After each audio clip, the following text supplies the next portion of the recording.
On behalf of WiTT, Women in Telco and Technology, I'd like to welcome you here to IBM South Bank today.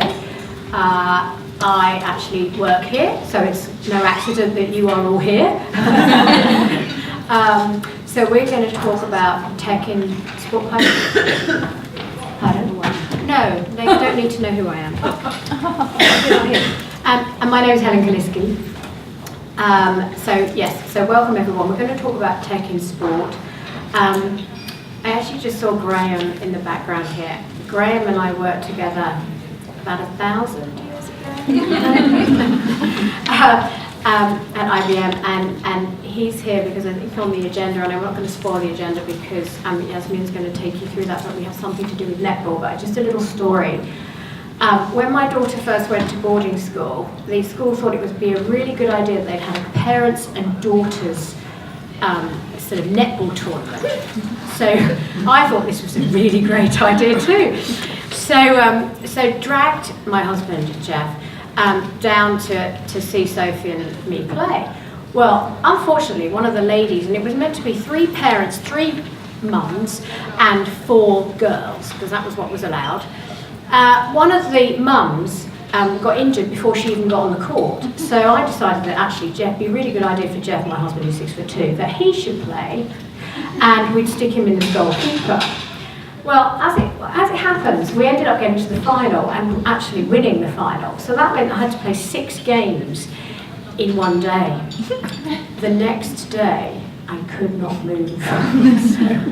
So anyway, so I'm very excited to hear about tech in netball and what's going on, but I do love netball. But anyway, without further ado, I will just do the air hostess bit. So if you hear a continuous alarm, then just walk straight out and go out from where you came in, and then you gather by the river. If you need the loos, the quickest, easiest route is just straight down, and they're on your right. Yeah? Okay, without further ado, over to Yasmeen. Thanks a lot, Helen. And thank you to you and the IBM team for hosting us tonight. It's great to be here. My name is Yasmeen Majid, and I'm one of the WiTT board members. I've been working in technology and telecoms for the last 20 plus years. I'm also passionate about sport, so I'm really excited about tonight's event. Other WiTT members are here this evening. We've got Michelle Senecal de Fonseca, another board member here, and we've also got Audrey Mandela in the front row. Okay. And one other piece of housekeeping before we kick off is that it's a tradition that some of the panel and some of the board members go out for dinner after the event. So if anybody would like to join us, just let us know, and we'd be glad to see you, okay? So if you could let Audrey, Michelle, or me know, we'll be joining you this evening along with some of our panelists, okay? So technology and sport. As I said, I'm passionate about sport. I've played a lot of sport over my life. I've played tennis and squash. I was ranked number 5 in France in squash. That was a while ago. Played a lot of team sports as well, so really excited about what we're going to hear tonight. There's a lot going on in terms of technology and sport. Everything from planning what you're going to do, who you're going to do it with, to tracking your performance, and then looking at how you've done afterwards, identifying trends, and using that to improve in your training going forward. So it's very pervasive nowadays. In terms of tech and sport, the buzzwords are all there. We've got virtual reality, augmented reality, AI, artificial intelligence, IoT, big data, analytics. It's all there, so there's something for everyone. Today, we're going to hear from a really diverse panel about several sports. We're going to get just a glimpse of what's out there, but just a brief round of introductions. First, Sara Horne is going to talk to us. She's a Biomechanics Research Fellow from Brunel University, who's been doing some interesting work on performance analytics in netball, okay? Then we've got Anna Zuccarini. I spoke with Anna, I met with Anna the other day. She's got 1 million projects on the run right now, but one of them is a startup where she's using boxing as a basis for training, and she's going to talk about some of the benefits we can get out of boxing and the kind of technology she's using there. Then we've got Danielle Sharkey. Now, Danielle is with Charles Russell Speechlys, so she's an associate there. In her previous role, she was with the British Horse Racing Authority. So she's going to tell us about some technology that she saw introduced into horse racing when she was there. And then finally, we've got a team from IBM with us here today. We've got Sam Seddon sitting. He's going to be presenting to us on all of the vast technology behind Wimbledon. Okay, and then later on when we move to our panel, we'll have a couple of other members of the IBM team joining us. Jenna Haddrell and Charlotte Hutchinson will be joining the panel to take some questions, okay? So we're going to hear a little about each of the areas, and then we're going to open up to the floor for question and answers, okay? So, Sam, can I pass it over to you? Thank you. So, here we go. And I believe this is it. Yeah, thank you. So thank you very much for having me here. I'm conscious that I don't quite fit the title in terms of women in technology and tech. Samantha. Yes, that was the confusion to start off with, which is why Jenna and Charlotte, who are two of my highly valued team members, are going to come up and stand on the panel and talk a bit about what we do. So I'm going to take you through what we do at Wimbledon. My job at Wimbledon, my boss describes it as I've got the best job in IBM. I have responsibility for looking after our sports rights in the UK, which basically means that I oversee our relationship with Wimbledon and I oversee our relationship with England Rugby. I'm just about to explain one of those to you. My sporting background, I feel I should do a bit of that. I used to be, hockey was my thing. I used to play an awful lot of hockey. I don't play a lot of tennis, which is slightly embarrassing. I get the opportunity to play once a year at Wimbledon, so I have one outing a year playing at Wimbledon because it's kind of rude not to. So what I'm going to take you through with the talk with Wimbledon is I'm going to start off with what is Wimbledon as a business, what are some of their business challenges, and then we're going to take you into how does that manifest itself in terms of technology overview, and then I'm going to tell you a little bit around how do we help them with that. So I think it's important always to think of them as a business. So my job is managing a partnership which is based in sponsorship. But if I think of them as a sponsorship client, then I'm starting from the wrong perspective. So for me, it's always about how do I help my client and how do I help them with their business challenges. This is Wimbledon. How many people have been to Wimbledon, just as a quick show of hands? Wow, a very, very lucky group. There's not normally that many hands. So, it's all white. It's all about the grass. And it is about sport, but it's more than a sporting event. Wimbledon is much, much more than a sporting event. And one of the things, they have this fantastic and quite humbling mission statement, which I always tell everybody because it always blows my mind, even now, and I've been doing this role for about 6 years now. So their mission is to be the best, well, one of their mission statements is to be the best tennis tournament in the world. And then they follow that on with, by some distance, on all available measures. So if you think of it in the context of your business or what you do in your life or whatever, but every single way that you get measured as an organisation, they want to be better than their next best organisation. And what we have to do is try and help them in that objective every single year. And understanding them as a client, therefore, is quite important. They're a private members tennis club, which exists to put on one of the largest sporting events in the world. And therefore it's quite unique, but what they're also wanting to do all the time is give people access to the championships. They have a very short window of opportunity to talk to their customers in a legitimate way. So part of what we have to do is help them in their objectives. So think of them then, what's the business environment that they're operating in? They're a sporting event. Yes, they are. The people that consume that sporting event are getting younger. If you look at it from a TV perspective, the audience on TV is getting older, but the bulk of their audience is coming through different kind of channels, and their time to consume is going down.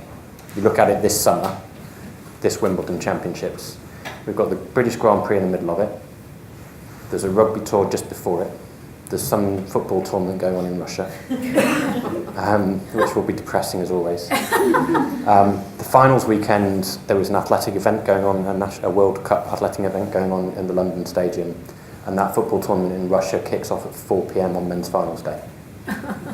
In that context, they have to cut through and get to an audience which is time poor. Competition is coming from everywhere. They don't have a right to get to their audience and their consumers. Tennis as a sport has been on a bit of a trajectory over the last few years with the likes of Andy Murray and Djokovic and Rafa and Serena. That golden era of tennis is coming to an end. So what's next? How do they prepare for the next challenge? How are they going to keep that audience base coming? And there was a huge pace of change when we heard about some of what the other panel members are involved in with VR, video analytics and so on. How do you choose where to place your bets from an audience engagement and technology point of view when you have one go live a year and you have to get it right? So there's an opportunity in here in terms of connecting with the audience, and Wimbledon's business model is unique. If they shut down the ballot in November, they would have enough tickets already sold with the applications in the ballot at that point in time to fill the entire championships. They're not trying to drive footfall. Every day they open the queue at 7 a.m. in the morning and they send out a notification on social media at 7:05 saying the queue's shut. They're not a normal business. The way that they drive their revenue, their business model works is brand quality. Everything is about the quality of the brand at every single touch point, because it is through that they drive revenue from the likes of the BBC and ESPN. That's where the bulk of their revenue comes from. Then it's ticket sales, and then it's merchandising and other things. But the vast bulk is through those commercial relationships. In order to maintain brand quality and drive value for those partners, they need to grow and retain an audience. And every single touch point is about how do we give a value-add experience. That drives better partnerships, that drives mutual value. What holds it all together is the bit in the middle, which is content. Wimbledon's product is 36 people running around on a tennis court hitting a ball backwards and forwards. That's their product. Their job is to market that and make it accessible to anybody around the world as quickly as possible with the best experience possible. This is one of the reasons why what they're doing this year for the first time is it's not entirely innovative in the sporting world, but it is somewhat innovative in and of itself. You think of it as a private members tennis club. They're setting up a broadcasting business. Wimbledon consider themselves to be first and foremost a sporting event, but they're a media business that drives that sporting event. That's how they think of themselves. Their commercial director, ex-CEO of ITV, head of broadcast, ex-producer of BBC Sport that has delivered the championships for the BBC for about 15 years, British Open, Spotty.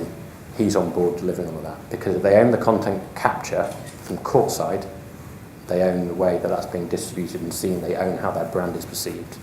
And increasingly that's coming into the digital space.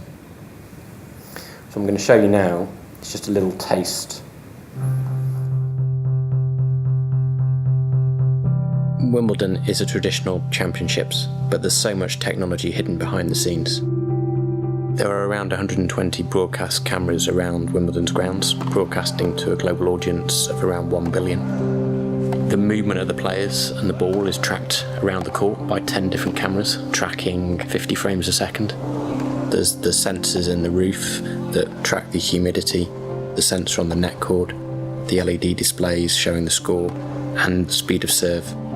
There's the data entry system capturing stats from all the matches. There are 110 miles of television cable running around the grounds. But we hide as much of the technology as we can. It's about being able to stay true to our original ideal, tennis in an English garden. So that's the product. The product is enabled to a huge extent now in the world that we live in through technology. Now, I'm going to show you a slide, which I'm not going to explain much of. This is some of what it takes to deliver what you've just seen. We're able to take a data point from the side of the tennis court and have it in Sydney in under 4 seconds. That's kind of standard, that's kind of expected. This is what it takes to do that. On the left-hand side, you've got 4 different data sources feeding into a statistical database, which will update in real time, provided to about 110 commentators around the grounds. So when they're talking about all the statistics and everything that comes over on the TV broadcast, they're looking at a system that's been provided to them from the IBM team. We're then doing some intelligent analytics on that, providing that out as a real-time feed into the Wimbledon digital platforms. And all of this is also made available to about 3,500 accredited media and press on site who have access to an IPTV system that allows them to flip between 5 different courts at any point in time, complete with all the statistics.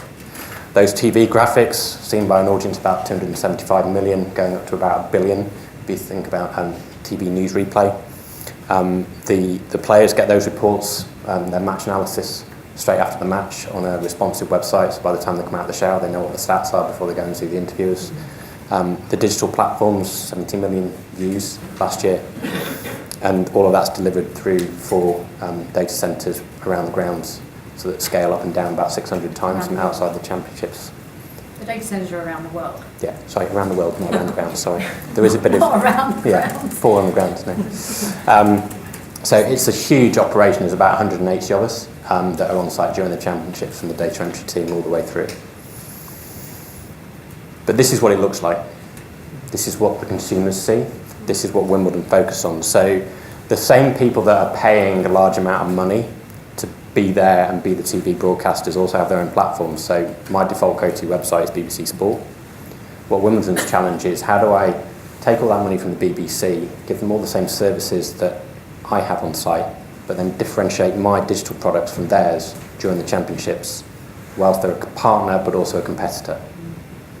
That's the business challenge. And what Wimbledon do is focus on their USP. Their USP is the beauty of the location, their access around the grounds, and their access to real-time data. So what you see here is the suite of digital properties that they have, and they do consider digital to be the gateway to their brand.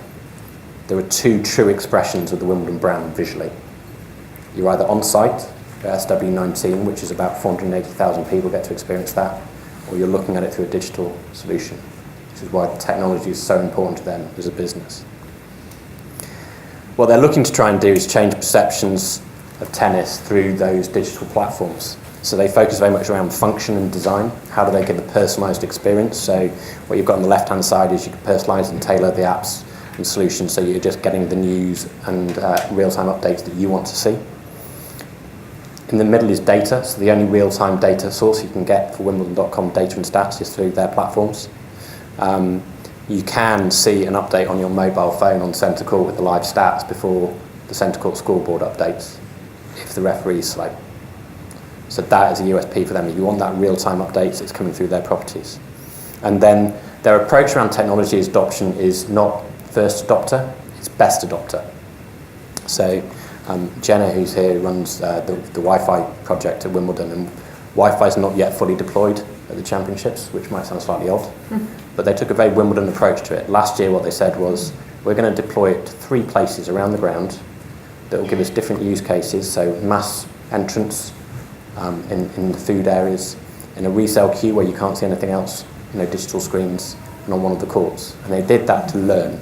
They just wanted to learn about how to deploy the best possible Wi-Fi from an experience point of view.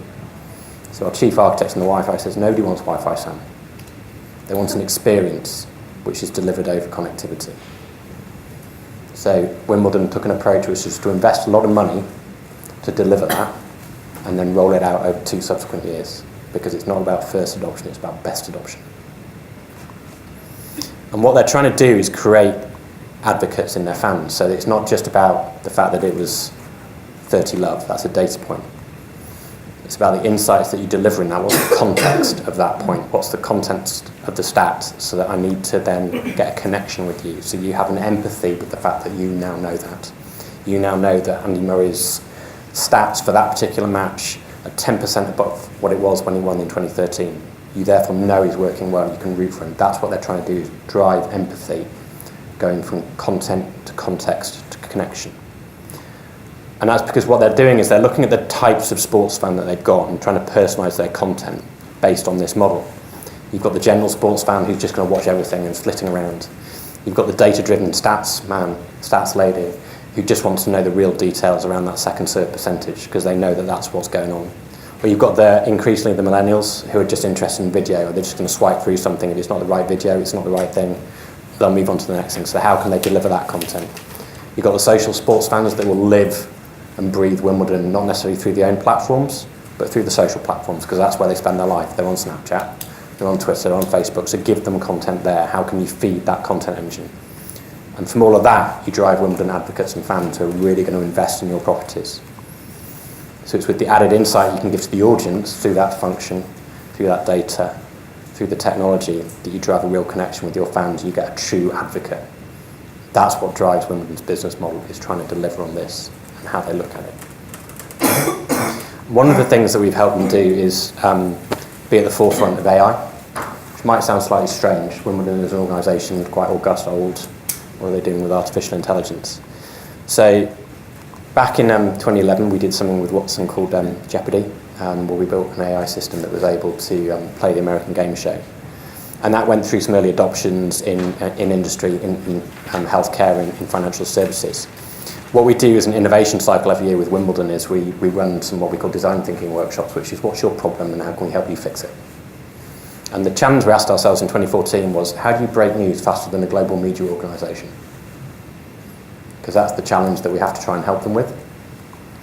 And that led in 2015 to one of the first AI chatbots, which ingested a huge amount of information about Wimbledon, about the stats and the scores. And it was an AI chatbot that did not just text, but also structured data, which is actually quite a complex thing for a bit of artificial intelligence to do. The idea being that a journalist could go and ask questions of the chatbot and get an answer really, really quickly to help them write their news articles ahead of the game. That then turned into, well, how can you feed the social media engine? And we turned the AI onto social media. We analysed about 17 million pieces of social media content over the championships to give Wimbledon first mover advantage on what was trending in social media so that they could react and respond to it first. And then we came back full cycle. So last year in the fan-facing app, we had something called Fred, Ask Fred, which was the chatbot reinvented 2 years later. But the gestation of that was all the way back in 2014.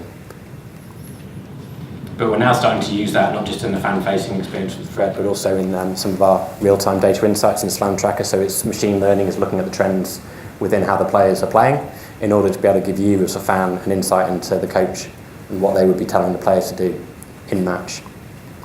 We're also using it as an editorial assistant. So we launched something at Wimbledon last year called Cognitive Highlights, or AI Highlights. And what this is doing is trying to save time with digital editors. That video individual that we're talking about, they want video content. How can we give it to them quickly? If you're writing content about sport, it's all around the narrative of the match. But there's also that highlights catch-up element. That's relatively mechanical. You want a highlights package for the match. But in order to do that, a video editor's got to watch the match, decide which are the most important points, create the highlights package, and then distribute it. So what we did with our AI was automate that and created some new technologies that come out of research, which was listening to crowd noise. When are the crowd excited in the match? What are the key data points in the match? And are the players excited? You put all of those things together, you can sift through, there's 30 break points in the match. Which are the most exciting 30 break points that are going to fit into my highlights reel? Because I want that, because I want to engage you, but I also, as Wimbledon, only have a certain amount of rights to show that content, and I need to maximise the amount of video footage I can use. So by analysing all of those three things, we were able to generate 70 individual highlights packages over the course of the tournament, analysing thousands of hours worth of video content, generating 17 million net new views for Wimbledon, but also, more importantly, freeing up time for their digital editors so they could go and create other content that was more pure human narrative-led. Biggest generating video from Wimbledon last year was a big fat man getting out the crowd and putting on King Clyde's skirt. The bulk of the video content that gets the biggest views from Wimbledon is not the tennis. It's David Beckham catching the ball in the royal box. Oh yeah. It's, I can't remember the two very nice smart guys that were also from the Royal Box American TV show, them standing up and getting really excited. It's those kind of moments that a human being would understand, would have an empathy and an emotional connection with the fans. That's where you want your digital editor's time to be spent, not on producing tennis highlights. We also used our capability to sift through the thousands and thousands of photos that are taken every day to also tag them. So recognise who's in the photo, tag it, put it into the content management system so the digital editors can start working on it even quicker. So there's about 100,000 updates a day made to the Wimbledon website. A lot of that is photography. A lot of that comes back to this is what the place looks like. That's a USP. So helping them with that, making that quicker and slicker, makes their website more sticky and the place to go. It's an interesting one. I mentioned Jenna's project around public Wi-Fi. We've got a capability which is called Live Event Analytics, and that's a Watson capability as well, which is able to off anonymised data coming in off the Wi-Fi, look at it and infer from what you are surfing based on your MAC address of your phone, how old you are, where you live, and what you're predisposed to look at based on what you're surfing on the internet. Machine learning looking at that. Now, from Wimbledon's perspective, that's a really interesting thing to know because they have no idea who the 40,000 people are that walk through the front door. They know you've got a dementia ticket, or they know that you've queued up. But they don't really know who their fan base is on site, apart from doing surveys. So it's a really interesting piece of technology. And GDPR arrived. I'll leave that there, but Jenna's been spending quite a lot of time on that recently. Whether or not that's deployed this year is currently the subject of some interesting discussions. And then the other thing is security. So Wimbledon's website has absolutely no personal information, no financial data, doesn't contain anything interesting at all apart from HTML, written copy, video.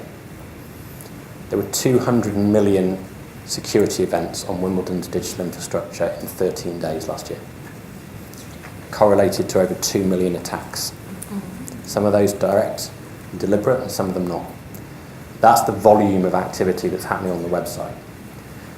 And one of the reasons for that is it's Wimbledon as a brand.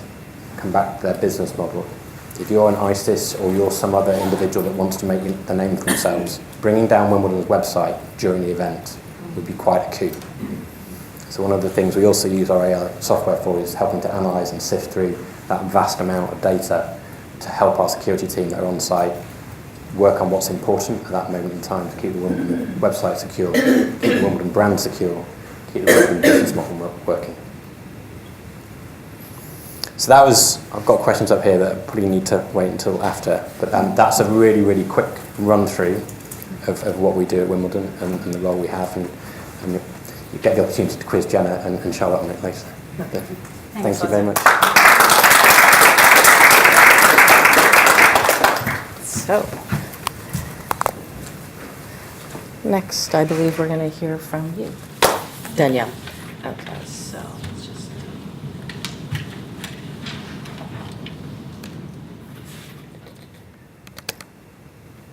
Shall I leave it with you? Yeah, it's fine. And then when you want it to show. Wonderful, thank you. Well, thank you to Yasmeen and the WiTT team for having me here this evening. It's my pleasure to be speaking in front of you all.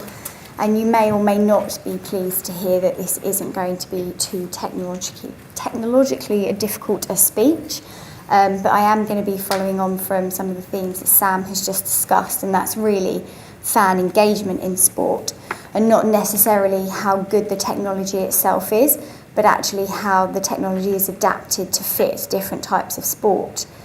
And as Yasmeen introduced, I was at the British Horse Racing Authority for 8 years, and I was their in-house legal counsel. So played no part in developing any of the technology, but was involved in quite a lot of the project work. And I'm going to be talking about a piece of equipment called the Jockey Cam. And has anybody heard of the Jockey Cam, seen the Jockey Cam? Great, that's good. So it's not completely alien to you all. The Jockey Cam was essentially brought into being 3 years ago. But the story started about 4.5 years ago, where British Racing noticed that there was a decline in footfall on their race courses. And really what the marketing team looked at was why that was and why that might be. And then in order to get the solution to increase the footfall back on British race courses. And what they discovered was that different to your usual team sports such as football and rugby, there wasn't that level of fan engagement that you get with those. There was no real affiliation to the stars on the racetrack, i.e. the horses and the jockeys. So they looked at really what they could do to overcome that, because they saw that as a barrier to fan engagement with the product. So they engaged a company called Light, who were commissioned by a company called Equine Productions Limited, who work on a number of equine-related sporting events globally. And what they did was really look at ways to utilise technology on the racetrack to really bring alive the actual race and the experience of the race to the general public watching at home. Now, whilst it's a great spectator sport and millions of viewers tune in every year to the Grand National, they don't get that same engagement, say, as the Premier League does every Saturday, where they have a continued stream of viewers tuning in every single week.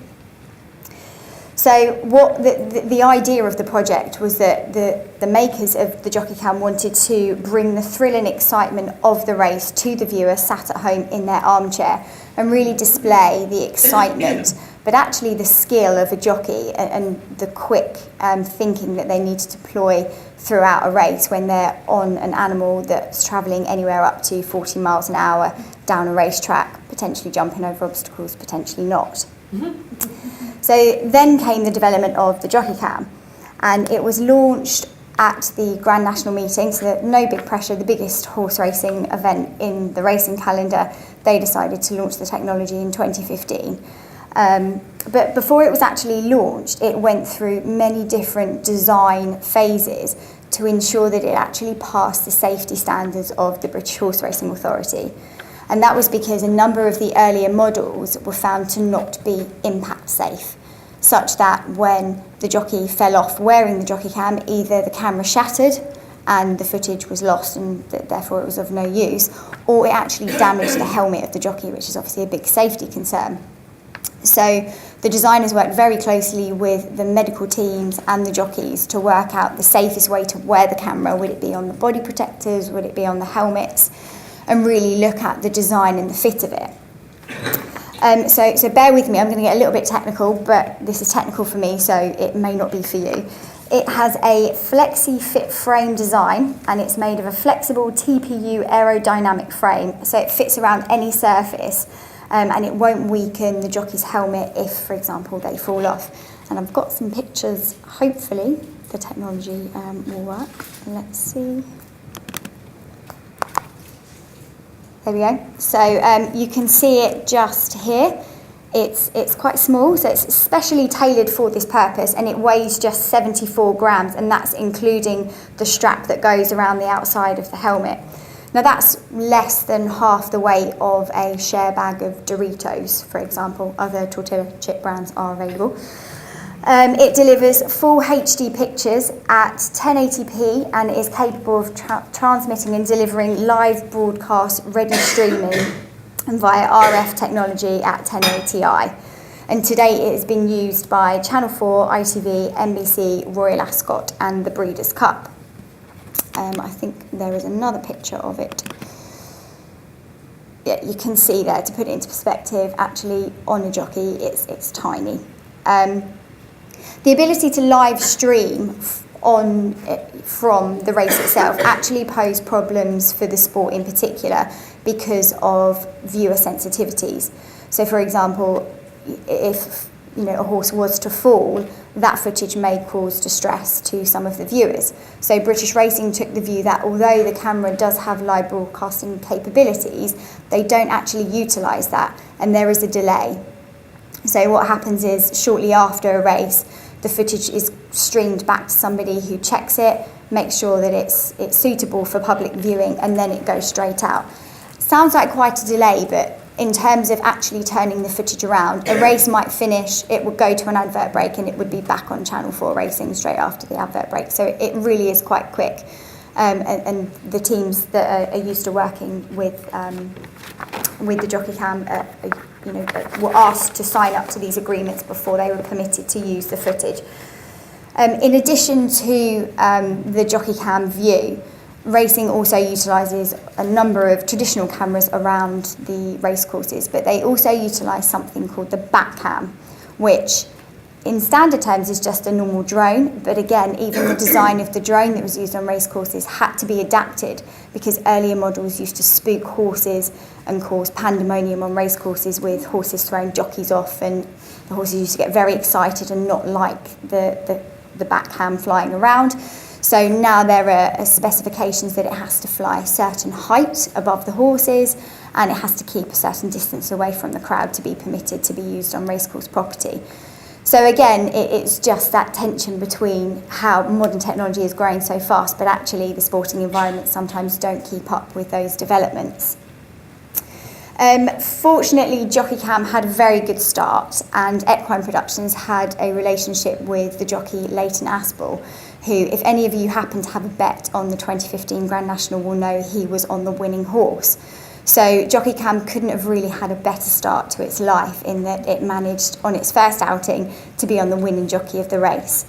I think The only way I can really do this justice is to show you the footage from that race. I find it exciting, you may or may not, so please just bear with me for the next couple of minutes. But what I wanted to show you was how the footage is used. So it's worn by Leighton as he goes down before the race. So you can hear the crowd noise, you can hear the cheering and the excitement, and you can really feel the build-up of tension just through the footage. And it's really quite incredible. It's the first time that was ever able to be streamed onto live TV. And then you can see the start of the race, you see the horses go off, and you really see actually how close they all get to each other and the speeds that they're travelling at. And in that sense, what it brought in terms of media and viewership was actually a newfound respect for the jockeys, who before were never really seen as athletes, but following the launch of the Jockey Cam really now have started to be viewed as athletes and incredible technically capable riders, which, you know, a lot of people just thought they jumped on, they rode the horse and they jumped off. But you can clearly see from this that there's a lot more to it. So again, just bear with me while I get the footage up for you. So you can see here, this is the weighing room. Look at it all day, look at it.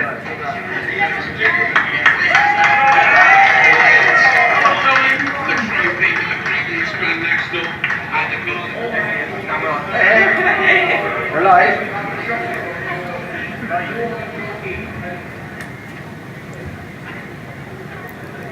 I'm just going to skip. I'm not going to show you the whole 12 minutes. Don't panic. Just going to skip to the start of the race. Hopefully.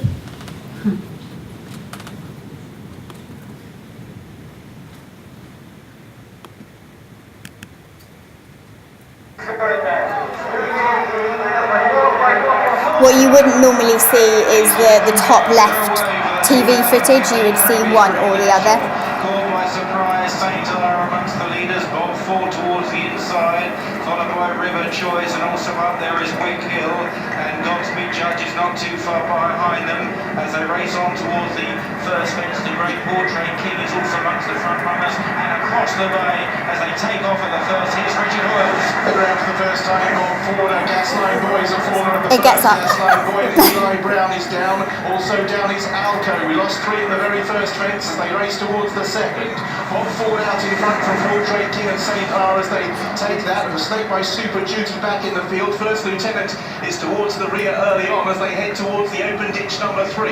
Bob Ford leads over it from Portrait King. St. R. Like around sees the rider Ruby Light. Very bad mistake by Corin Wood, who's brought to a complete standstill, and I think will be pulled up before taking the 4th. I'm just now going to take you to the closing stages of the race. Over that, towards the back of the field, Super Duty. Might be a slight delay. Final 2 fences in the 2015 Where's everyone gone? and Many Clouds leads. Shut the front door on the inside. The far side now under the champion jockey, followed by St. R. This is the second last fence. Many Clouds lifts off about a length and a half clear. I've shut the front door at St. R. They're away from Royal Knight and Soul and Monbeg Dude who's running on. But Many Clouds comes towards the final fence under Leighton Aspel. 12 months on from his victory in the running. St. R is the second.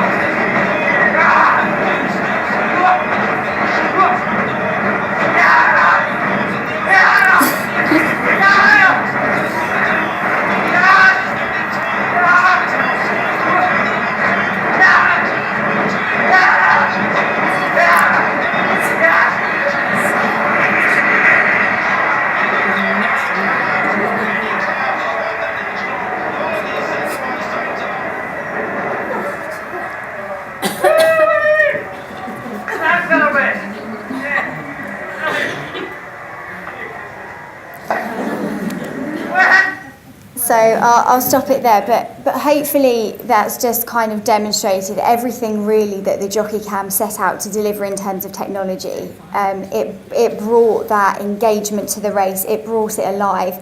As a viewer, you're watching it and you're experiencing the race from a completely different perspective that you would never get the opportunity to do. You know, as a sports star growing up at school, you get to play football, you get to play rugby. Not very often do you get to jump on a thoroughbred racehorse and speed down the track. What it also demonstrated is actually the relationship between the jockeys as well, but also between jockey and horse.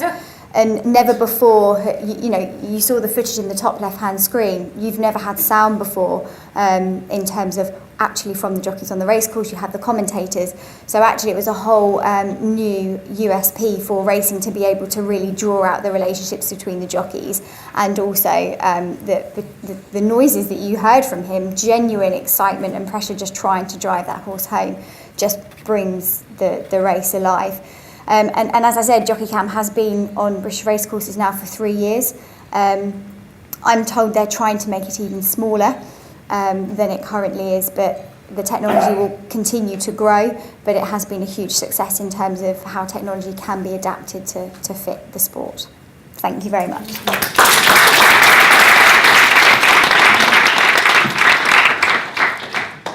Thank you very much.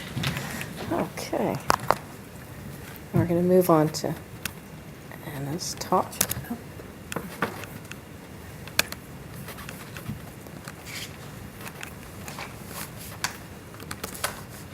Okay.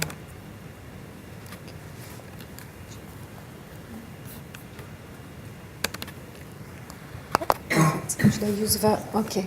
Yeah. Can you hear me? Yeah, great. Hi everyone, I'm Anna Zuccalini, the founder of Box Clever. So I'm really happy to be here with you today to introduce what Box Clever is about, and especially introducing what we've been doing up to now and what we want to achieve. So just to give you a story about where Box Clever is coming from. So I have been myself practicing boxing for the last 3 years, and what I love in boxing is all around the mental aspect that I'm receiving from boxing, right? I know a lot of people have a wrong image about boxing being an aggressive sport, thinking about the fighting side of boxing, but what I really loved is the mental aspect in boxing. So a year ago, I've decided to do a workshop. Together with my boxing trainer, we created a format around coaching people mentally and physically. So we did this workshop, we had really good feedback, people liked it, so we did more and more and more, and as an entrepreneur, I felt like, okay, let's structure everything and do a business. So the concept is really simple. So we started with a really simple concept, which is basically offering boxing classes to businesses. So we're providing office space, organization, co-working space with boxing class all around, again, empowering people mentally and physically and teaching them how they're using the brain, how they're using the mind while they're working out. So we provide boxes with all the boxing equipment, boxing gloves, hand wraps, skipping ropes, and I collaborate with professional boxer who goes to the office and does the class in any meeting room or event space. And we also use the basic technology that we're using at the moment is the video to support, to highlight the mental aspect. So we project mental messages to stimulate the mind during the workout, and we use a timer to structure the class. So that's how it started. The main thing that we've been trying to solve is reducing the number of inactive people in London. How? Because we're going directly to them, we make the access to a fitness class easier. We also try to change the perception of sports, explaining to people how they can learn about themselves by practicing sports and how it can impact in personal or professional aspect of their life. And also changing the experience that they have with sport and with themselves. And obviously the second point is increasing the well-being and the company culture. Meaning, how do we do it? And that's really interesting because we had really good feedback and results, because the way we're doing the exercise during the boxing class, there's a lot of interactive exercise. So people have to interact. They have to do things together. So the way the communication is the way we're breaking the walls somehow to the communication, to feeling comfortable to talk to the person next to you was really, really interesting, and that's what people really, really appreciate. So I will now show you a video just to visually show you what we've been about. And on the second part, I will explain you more about what we want to achieve with integration of the technology to make the class more innovative and more interactive and create more an immersive experience. So you will see in the video some part with virtual reality. I really want you to put intention to the way the trainer is coaching people and how people are responding to it. So I think I need to go. Okay.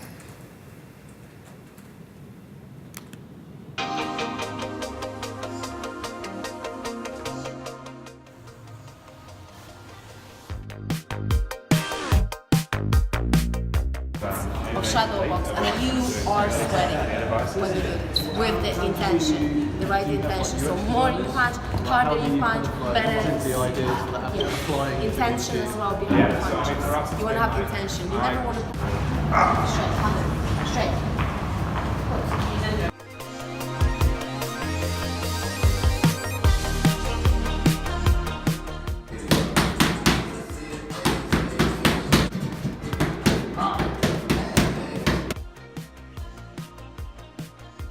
My name is George, I'm a boxing coach, and this is Heine, actually the CEO of the company. Okay? Yeah? Do your hips. So more straight, let's say, so more twist your hips. Say, no, knee flat, this way.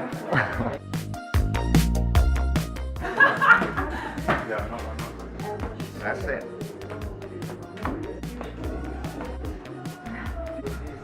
So get ready, good. And again. You want to combine those two movements. Don't rush them too much. Okay. There's a right coming. Good.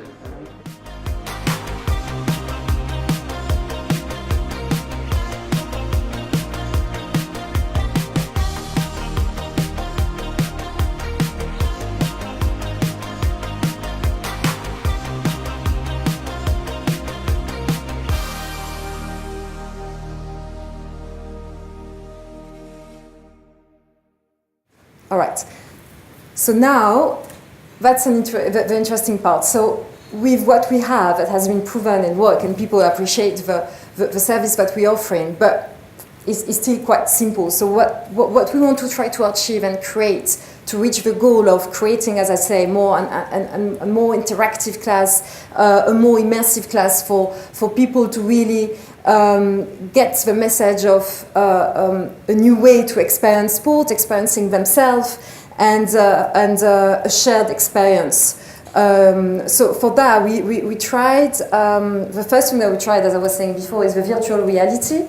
So we have collaborated with a startup that have done their own boxing game in virtual reality, and together with them, we have creating our own boxing training in virtual reality. And the workout is, I don't want the workout to be just in VR. I really want the practical part of the workout being in virtual reality. So how the workout works, how it's structured. We have structured the workout in 5 different parts. So the warm-up, the technique, the practice, the conditioning, and the cool-down. And what was interesting that we have done during these 2 MVPs is to integrate the VR in the practical parts, right? So the way we were practicing boxing in VR was a total different experience with themselves and with the boxing itself. And another interesting point as well was the way the coaching was done. As you heard, the fact that we kept the connection with the live, with what's happening in the room, but connected to the virtual world. So I'm trying to explain with my English, but it was really interesting to see how the coach, what was the added value to the coach, having the coach live in the room. Have you heard, as I'm sure you noticed what he said, he said, be careful, turn your hips. He was correcting people while they were in this virtual reality. And that's what I'm trying to understand now, if actual technology can bring us to this level of creating this virtual and live experience, with the idea to scale the idea up to 8 players at the same time. So I think it would be really interesting to see how the coaching will be done in that way, and how people could actually experience sport and again themselves with a VR. The second one, what we're doing is we're at the stage now of mapping a mobile application just to keep the interaction with our community and releasing digital content for people to keep on working out during their own time. And the third one, which is really interesting as well, is the integration of sensors with boxing gloves, right? Which will allow us to track data of the speed and power of punches.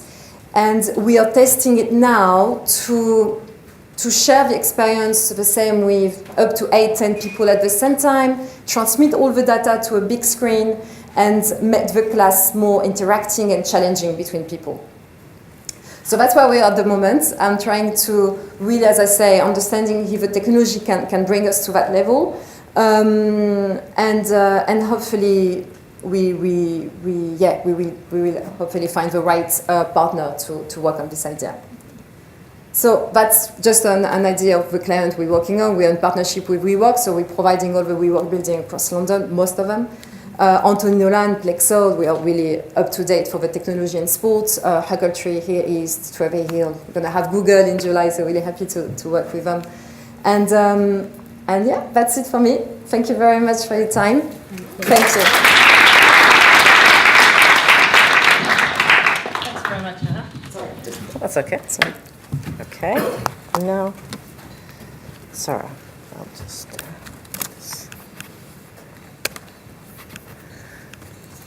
Okay.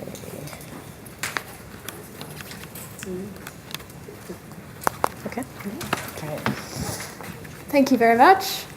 Okay, so as Yasmeen said at the start, what I'm going to talk about is performance analysis and the technology that we use to analyse performance and support the coaching process, and particularly related to the sport of elite netball.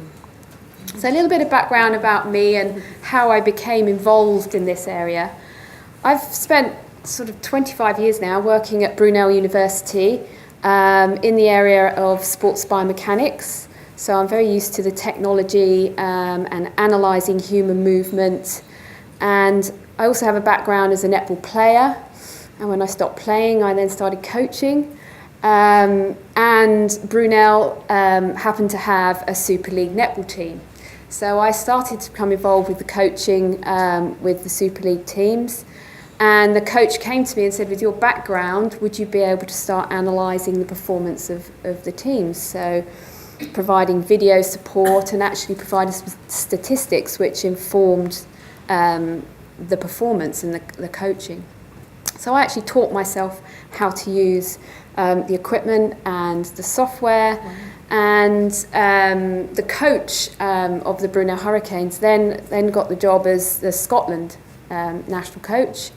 And I then spent 3 years working with the Scottish Super League team, the Glasgow Wildcats, and 4 years working with the Scotland Netball squads.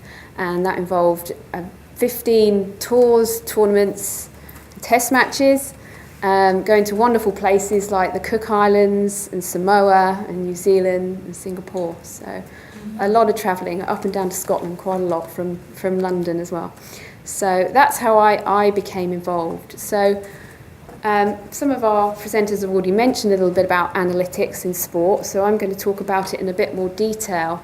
So what exactly is performance analysis? Well, it's basically an objective way of recording performance so that we can analyse key elements of that performance in a valid and consistent manner. So it basically provides information which is based around video and statistics, and it informs the coaching process. So this is a fairly basic model of the coaching process. So it's basically a cyclical process which involves some kind of performance that is observed, followed by some analysis of that performance, an evaluation of how effective that performance was, and that's then fed back to the players, used for planning, and then the cycle happens again. Now, typically, before we had the advances in technology, coaches would use their subjective views. So many coaches are very good, but many, obviously, we're all limited by our the memory, our human memory. So it is limited, and there's only so much that we can recall. And research has actually been conducted which has shown that we're only able to, or coaches even at the elite level, are only able to recall between 30 to 60% of the key events that occur in a match. So there really was a need for there to be some kind of permanent record and accurate information to back up the coaching process. If a coach is going to be able to accurately identify the strengths and weaknesses and be able to feed that back effectively to the athletes to develop them as players and develop their performance, then that information has to be accurate. So this is where this new area developed, known as performance analysis, match analysis. And it's only been around for the last 10 to 15 years, and it has developed out of advances in both IT and digital photography. So particularly video cameras and computer technology. So we can now record matches, we can record them in real time, you can download them direct to the computer, you can store a large volume of information on the computers. And then there's also this specialised software which allows us to actually analyse the performance in detail. So this is some of the software which is on the market: Sportscode, FocusX, Prozone, Dartfish, Silicon Coach. And they all basically do the same thing in slightly different ways, but they allow you to import video, and then they allow you to conduct a process called either tagging or coding, depending on the software, and that produces the statistical data and the video clips, which then actually inform the coaching process. So most of that analysis can be conducted after the game, but a certain amount can also be conducted live. And there are also now apps which the companies have made to use with iPhones and iPads, and those apps are related to the specific software. So from your iPad or iPhone, you can live code, so you're producing statistics live, and then you can link it back to the software post-analysis to do further analysis. And this has become a lot more affordable. So software now ranges from about £2,000 up to about £8,000. So video cameras are now very, very, very affordable. So even coaches who aren't elite, okay, they can be conducting this kind of analysis. And there are actually now free apps as well, which can be downloaded to phones and iPads, and they can perform a kind of lower level of analysis as well. So it's very accessible to coaches at all levels. So I'm going to talk about some of the netball analysis that we actually conducted. So this particular software that we used was FocusX software, and that's a software that was actually developed in Scotland. So this is what the software looks like. So you can import the video, you can download it live so that you can analyse during the game some information and also conduct that analysis as quickly as possible after the game. Then on the right hand side over here, we have what are called our key performance indicators. So alongside the coach, we decide on what are the key elements of performance that we actually want to analyse. So for netball, you might be able to see it from where you are, we analyse certain things like possession statistics, shooting statistics, errors, turnovers, we call them gains, And we would look at both teams, so we've got a comparison, and we can also break it down into each quarter of the game, so we can really start to see where the team's strengths and weaknesses were. Where were we winning the game? Where were we potentially losing the game? What's a turnover? Is that when the other team Again, gets the ball? yeah, so interception or, yeah, when you pick up the ball. Yeah. So we can also do individual player analysis, so we can attribute errors to specific individual players. We can even break it down into what particular type of error is it, so you can start to look at where does a player need to develop their particular skills. You can also look at outcomes, so you can then produce statistics on how effective were we in our possession and different types of possession. And then what the software does is you play the video, and as the event occurs, you click on these codes or tags. And what that produces is a statistic and also a video clip. So the minute you click on that tag or code, it timestamps the video. And then you tell the computer or the software at the start how long a video clip you want, and it will produce a clip for every single event that you have created. So what that then gives you is statistics, so a wealth of statistics on that performance, and also video clips of every single event that you have tagged. So this is some of the feedback that we provided, so the statistics. So this would be our team statistics that we would provide.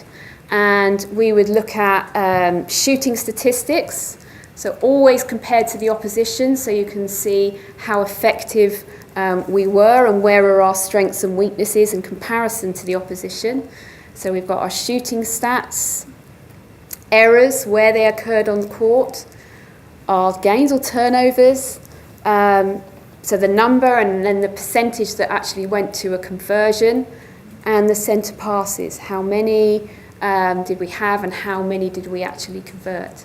And then we also came up with our own little statistic called possession efficacy, which is basically a combination of our gains and our centre passes and how effective were we with our total possession. And we could break that down then for each quarter, so that you can then start to see where were we effective, where were we less effective. And we ended up producing like a traffic light system. So we had benchmarks for each opposition that we were actually playing. So green, amber and red. And that would tell us whether we actually achieved our specific benchmarks. We also produced individual player statistics. So that was around how many errors did each player have and how many types of different errors. So you can really start to break it down for an individual, because when you're working in a team sport, you're not only working with the team, you're working with units, so the attacking and defending unit, but you're also working at developing that individual as a player and working there, improving their key skills. So we would look at that for errors, and we would also look at the turnovers. Where are we getting possession? Where are we winning possession? And who is effective at winning possession? Very useful information in terms of player development, but also for the coach and how they use that information. And as I said, what this then produces is a video clip for every single event that you actually code. And then that is very, very useful in terms of player development, in using the video in a very different way. So instead of players sitting and watching a whole game, you can actually have them watch elements of the game. So a video clip here. So what we can do is we can put all of like the turnovers together. All right, or we can look at all of the errors, and you start to see patterns. All right, so rather than actually watching the whole game, you can put clips together of key events, and then you can actually start to see patterns in the performance. So I can get this to work. So this was in a particular game in Singapore, against Singapore, and it was the Scotland team's turnovers.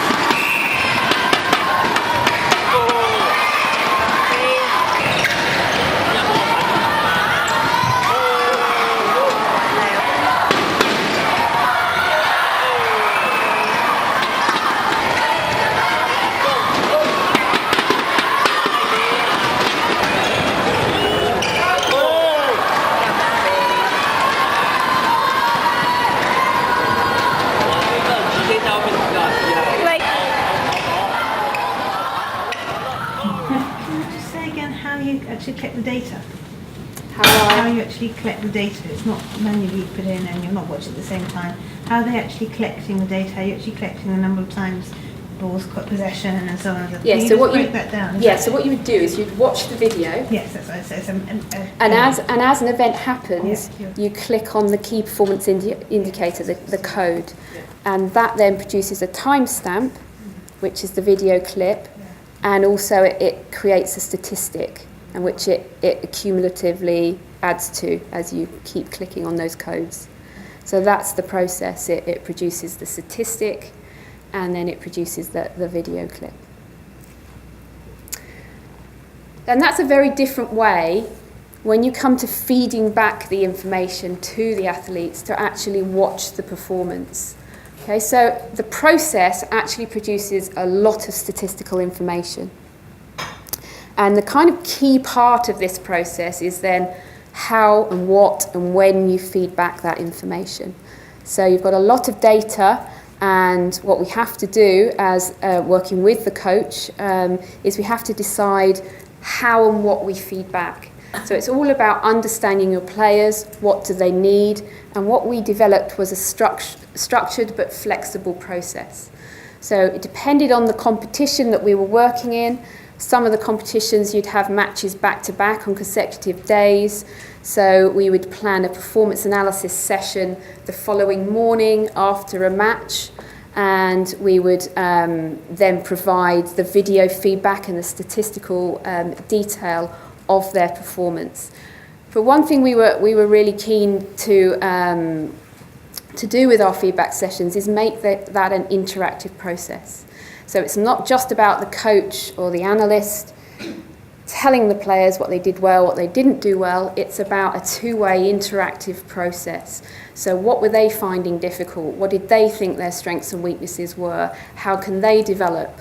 So it's about generating players who are then thinking athletes, who are then able to actually change things within a game, and they're not reliant on the coach to actually tell them at quarter time. So that's the process that we actually developed to feed back our information. And it's about understanding not only the team or the unit, but also the individual. Because some players will want immediate feedback and are quite needy. Other players want time to reflect, want to go away, want to think about it, and then you want to feed back the information. So it's very much about knowing your athletes. So our feedback sessions, and this is an example of a feedback session when we were in the Cook Islands, we would link up the computer to a projector, and we conduct a session where we basically show video clips, show them statistics, and it would be an interactive process where we would figure out what we did well, what we didn't do well, what do we need to work on for the next performance, and how can we improve. And that might be with the whole team.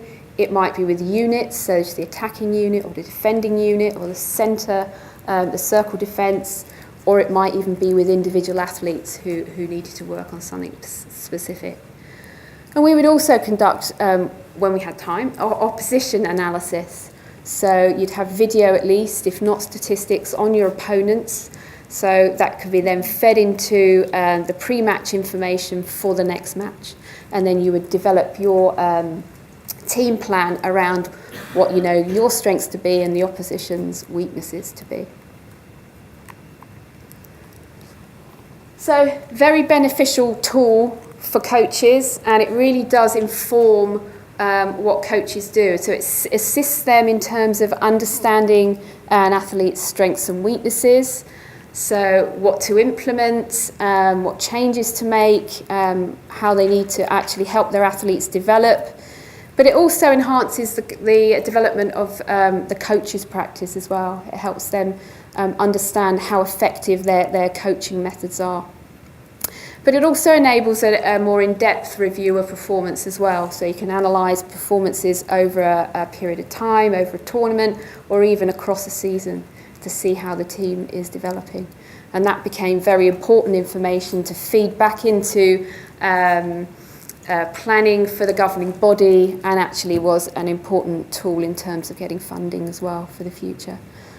Also very useful for the athlete, helps them improve their technical and tactical knowledge of the sport and their own performance, particularly good at helping them improve their decision-making processes, and in understanding their performance, it helps them actually improve their confidence as well.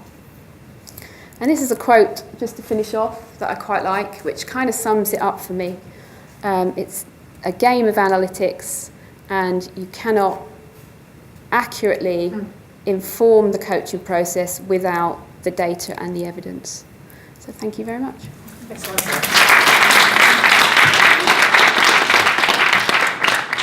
So thanks very much to all of our speakers. We've really heard quite a diverse representation of what's out there in tech and sport. We're going to kick off a Q&A now, and I'll start with a few questions, and then if anybody on the floor has questions, I'd love to hear them. Oh yes, I'm sorry. Yes, of course. We're going to have Jenna and Charlotte join us from IBM, and Sam's going to take a seat. Yeah. So, Jenna, while you sit down, we talked a little bit about the rollout of public Wi-Fi and the challenges, GDPR, and so on. How have you been finding that, and how's it going? I mean, wow.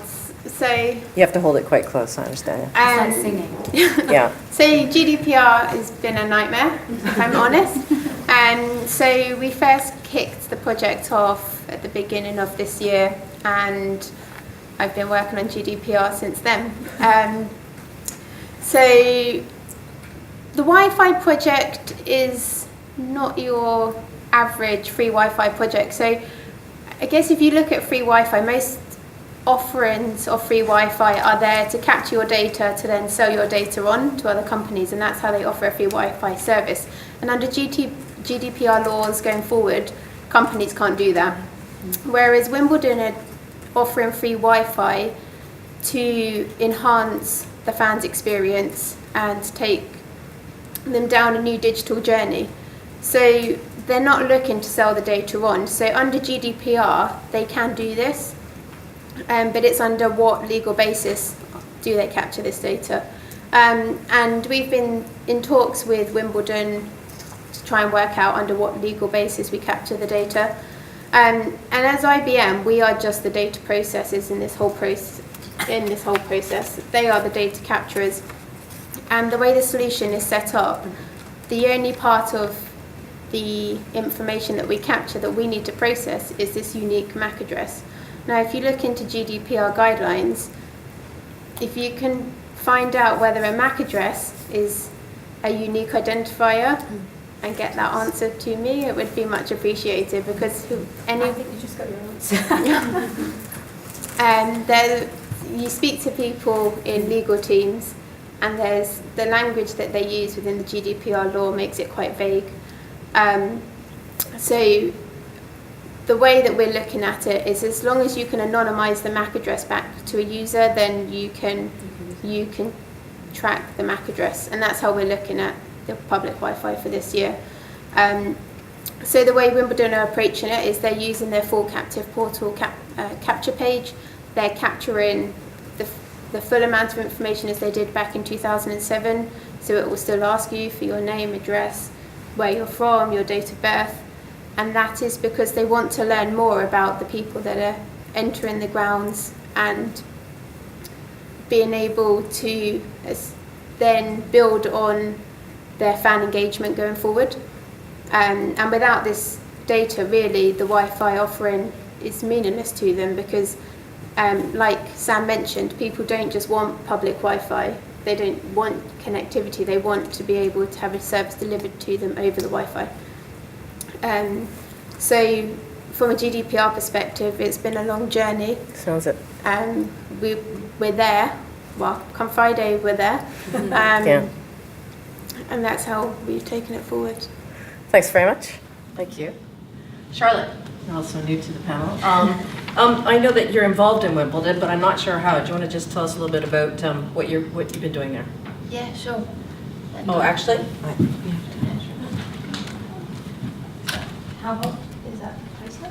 Yeah. So yeah, my role at Wimbledon is quite split up into two different kind of parts. From deploying and maintaining a variety of different technical systems all across the site, from the actual stats machines and laptops and systems that we actually use to collect the data, to Sue Barker's laptop that sits on her desk while she's reporting to BBC updates or anything like that. Then the other part of my job is I'm responsible recently this year the security scanning side of it. So I'm working with the security teams at Wimbledon and obviously the IBM side of maintaining the application for every single pass that is scanned within the grounds to make sure the right people are in the right areas and competitors can't come in after they're kicked out of the tournament or whatever the requirement is at the time. So it's kind of split up into two main components. Okay, thanks a lot. Thank you. What else? Anna, I know that you said you wanted to expand on your technology. Yeah. What particular technology are you wanting to find out more about? I'm wondering if anybody else in the room might be able to help Anna with this. Especially, I would say, with a virtual reality. As I said before, understanding if the technology will allow us to scale the idea to have few people experiencing the VR at the same time and being able to have a live coaching from the coach during the experience. That's the main focus at the moment, to see also how heavy it would be to have this technology. I mean, the idea with the VR would be to integrate the experience to gyms or having a pop-up across London, so it would be a fixed setup. So yeah, more to understand if we are aligned with the actual technology to go where we aim to go. So you can have multiple virtual reality uses. Exactly. Okay. Okay. And Zara, I know you were talking a lot about the analytics, performance analytics. Is it being used in other sports right now? I'm guessing yes. And Yes. Are you learning from that and working with them as well? Yes, I mean, I work in racket sports as well, which is new for me because some of the racket sports, real tennis and rackets, are quite unique sports, so I've had to learn them. And obviously I have a background in netball, so it's easier for me to be an analyst in that sport than it is in sports I don't know so well. You have to take them up. Yeah, I have played. I will try. But yes, it's just you feed back the information. The process is exactly the same. You just determine what your key performance indicators are with the coach who understands the game. And then for me, it's the feedback process is different. So rather than me having a knowledge about the game and being able to feedback about it, I would feedback the facts and ask questions from the performer so that they are telling me how they can develop and improve. But yes, it's used in a large range of sports. It's massive in football. Obviously they've got a lot of money, so they have a team of performance analysts right down from the junior level all the way up through to the senior level. And on a match day they will have people doing live analysis. They will be feeding back information and video at half time to affect changes in the performance, and they would have a team of people doing post-match analysis and even employ people to do opposition analysis. So in sports that have got a lot of money, they have a lot more going on. Right, and I'm sure you'll benefit from it in the long run. Definitely, Yeah. Danielle, the jockey cams, I was just interested was there any reticence from the jockeys in wearing them? I think And how many are wearing them today? Is it pretty common now? it's very common now. You probably, in the bigger races, you won't see really more than 2 or 3 jockeys wearing them at any one time. Usually you'll see maybe it's only ever really over the bigger races, and you'll see 1 jockey, maybe 2 wearing them. In terms of resistance from the jockeys themselves, some of them were sold by the idea right from the outset. Others were quite nervous that their conversations were going to be able to be recorded. Which that's what I was wondering. Says more about them than anything else. But funnily enough, the sound that you heard on that jockey cam was quite unusual because again, they will usually play back the footage, sometimes with or without sound, depending on what's being What the sound is, right? Yes. And also there are specific, I talked about some of the agreements that the broadcasters signed up to in terms of not showing anything that would offend viewer sensitivities, but also certain conversations that are had between, say, jockey and trainer or jockey and owner before a race starts. They're all captured by virtue of the fact that the jockey's all cammed up before he goes out to the paddock. So the broadcasters aren't allowed to use those for any purpose whatsoever, and they effectively they get held for a certain period and then they get deleted. But in terms of resilience, it's now seen as, because of the fan engagement that it's brought, and what they did the following year after Jockey Cam was introduced was did the jockey series. So they took the sport's 6 most high-profile jockeys, did a lot around their stats, their rides, turned them into almost kind of like top trumps kind of cards, and they're sponsored by Eddie Stobart, and at the flat finale, which is held at Royal Ascot, there were 6 Stobart lorries, and the side of them was completely covered in the jockey's image with the stats on the side. So it's really, again, using the data along with the imagery to get fans engaged with the sport. Thank you. Thank you. Any questions, please? It's a question for the entire panel, really, because there's a distinct difference between the technology being used to watch the athletes and then the athletes wearing the technology to bring in something from the outside. So it's really interesting. So for Wimbledon, we're watching this from the outside, and the technology has got, it doesn't touch the athletes, whereas for the BHA, you're looking at something that the athlete or the athlete occupier, controller, not to get into GDPR territory, but the controller of the horses, the jockey is wearing. Do you think that there's going to be a transfer or a change in how we're looking at, so I was thinking, sorry to explain my question, Danielle, the weight of the jockey, and obviously that's a really important thing, and some of them go on juice detoxes and all this kind of exciting stuff, and obviously we're talking about grams in relation to the weight of the technology that they're actually wearing. But can you see that being transferred across sports, or can anyone else from the panel sort of suggest how that might transfer to other sports? I can't see a footballer wearing a camera. We see the ref cams and stuff in football and in rugby, and that's really helpful, and occasionally you might pick up the odd swear word from one of the hookers or something saying that the ref's wrong, or but can you see that extrapolating out from in tennis or in across the sports spectrum, I guess? I mean, I personally think yes, definitely. And whilst it's not always cameras, I know that wearable technology in sport at the moment is absolutely huge, not just for performance analytics, but in terms of actual health and well-being. So I know that rugby players and football players are strapped up with all various sorts of sensors and monitors. That's now starting to be developed into jockeys as well, because of bone density and things like that. So again, that's a whole other use of technology in terms of actually it being worn, and how technology is potentially not the most sophisticated, but it's adapted and developed to fit around what that sport wants to use it for. So I think in answer to your question, yes. Yeah, and I think it is, how do we take that fan engagement to the next level, because all this biometric data is available with players having the sensors, but at the moment this sensor data is only being shared with coaches. And can they take this fan engagement to the next level and share this sensor data with the fans? So for example, if Andy Murray had sensors on him, would it be interesting to the fan to be able to see what his heart rate was when he won the third set, for example?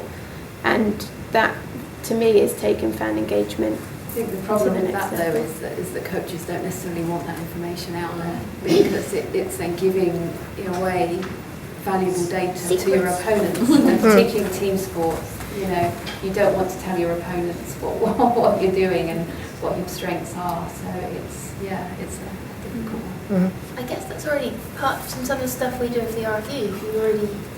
We analyse during the match to work out what the key points are and what the kind of best plays were, who the most influential players are live on the match, that people can then see, and in effect the competition can then see, to then determine at half time what they should do to change. So to an extent. It's already out there. I saw something interesting recently from the commercial director of the English Football League at the biggest game in football, which is the promotion game at Wembley that's going to be held at the weekend for the Championship going to the Premiership. And what they actually did was they didn't put the heart rates of the players on the big screen. They put the heart rates of the commercial directors. That's good. Yeah. And then they had a fan and they did it team by team next to each other to see whose heart rate was performing in the box. We do mindfulness. Which was a really interesting kind of dynamic. Just getting that fan engagement. How are the people running the clubs feeling at this point in time? That's quite fun. That's me. Thank you. Another question? Yeah. My name's Sara Pearson. I've got a question for you. It's sort of a question and also a statement, I guess, because my research traditionally has been actually looking at people in the home, watching TV, and watching off all their monitors and so on, whether it's a phone, whether it's a tablet, whatever, the PC. And also, sports is a particular interest and particularly passionate, of course. So we've done the Olympics, we've done American football, and so on. And I just wondered, with all of you, do you think there's a point at which we're all watching each other? So I'm studying people watching racing and football and boxing, and yet you're also being monitoring your people yourself. And I just wondered if there's a point at which we say, actually, we had enough of this. Was that a terrible thing to say? No. We're monitoring. I'm wondering, where we basically. It's like sports goggle boxes. Sort of, yeah. Yeah, it is. Can I ask a question? You may. I love Charlotte. Okay. But exactly to everyone. So both Sam and Sarah talked about, I know at Wimbledon the data that we gather is manually gathered. The data that we gather for netball is manually gathered. So we have, I think, 2 people per court gathering the data at Wimbledon. Do you think there'll ever be a time when we don't need that manual first step to create all that wonderful analytics for sport? So, on centre court and court, where the show courts, we actually have, I think it's 4 people recording every single data point to ensure that sort of level of accuracy. Potentially, if there could ever be software or something in place that can be as accurate and take away Robots. and potentially as quick as real time and with no errors, then there would be. But for somewhere like Wimbledon, that's not going to happen anytime soon, purely because of the level of scrutiny. But it would be really cool to see, without a doubt, because everything these days is getting automated, from self-service at checkouts to everything we do is, to my light bulbs at home, probably going to start coming on soon when the sun sets. So it's definitely a way it's going, but it won't be in tennis anytime soon, without a doubt. Okay. Conscious of time, couple more, a quick question. I had a question. It kind of goes back to something you were talking about. Who really owns certain sets of data? Forget GDPR at the moment, but we're not allowed to. We're not allowed to. I know. The concept is you were talking about coaches who feel like, they maybe don't understand or they don't see or memorize everything when they watch a match. And that kind of goes to what Michael Lewis wrote about in Moneyball, that lovely film that, with Brad Pitt in it, about, baseball players.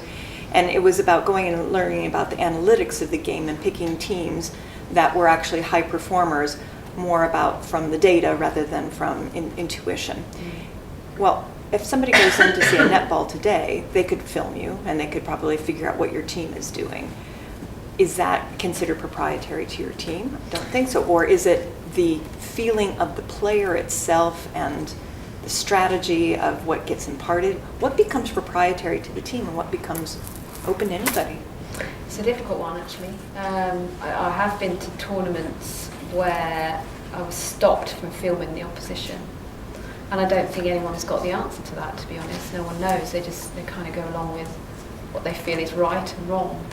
But there isn't, as far as I'm aware, any specific rules. They suggest that you should only analyse your own team, and then that's your data. But yeah, I mean, you can get videos from other teams, and so it's a difficult one. I don't think there's any from what I've experienced, any real guidelines in terms There's no problems with the jockeys wearing this, but he's filming somebody else who doesn't want to be filmed and have his personal conversation being recorded? So it's a good question, and all of the so in order for the jockey cam to be worn, all of the jockeys in the race have to give their consent.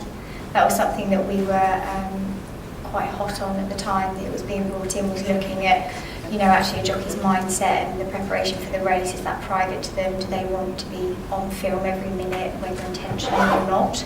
And that's where some of the jockeys, there was some reticence in terms of actually the jockey cam being brought in.